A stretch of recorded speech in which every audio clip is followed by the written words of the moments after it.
അപ്പോഴാണ് ഐസുകാരൻ്റെ വിളി കേൾക്കുന്നത്.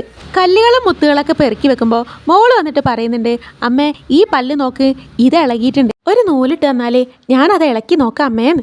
അപ്പം തന്നെ ഒരു നൂലെടുത്ത് പല്ലിൽ കെട്ടുമ്പോൾ മോള് പറയുന്നുണ്ട്, അമ്മ വലിക്കരുത്, ഞാൻ വലിച്ചോളാം, അമ്മ വലിച്ചാൽ എനിക്ക് വേദനയാവുന്നു. ഇല്ല മോളെ, അമ്മ വലിക്കില്ല, ടൈറ്റായോ നോക്കട്ടേയും പറഞ്ഞ് ഒരു വലിയങ്ങ് കൊടുത്തപ്പോൾ പല്ലൊട്ട് പോന്നുമില്ല, പല്ലിന്ന് ചോര വരാനും തുടങ്ങി. മോള് കരയും ചെയ്തു, പിന്നെ ഒട്ട് തൊടാനും സമ്മതിക്കുന്നില്ല. അപ്പോഴാണ് ഐസുകാരൻ്റെ വിളി കേൾക്കുന്നത്.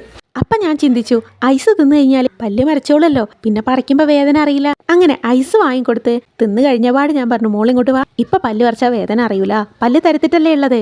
അങ്ങനെ നൂലിട്ടൊരു വലി കൊടുത്തപ്പോൾ പല്ല് കയ്യിൽ പോന്നു. പിന്നെ കമ്മലുണ്ടാക്കാൻ നോക്കുമ്പോൾ കാണുന്നതെല്ലാം പല്ലിൻ്റെ ആകൃതിയുള്ള സ്റ്റോണുകൾ. അപ്പോൾ ആ സ്റ്റോണുകൾ എടുത്ത് തന്നെ ഒരു കമ്മലങ്ങ് ഉണ്ടാക്കി.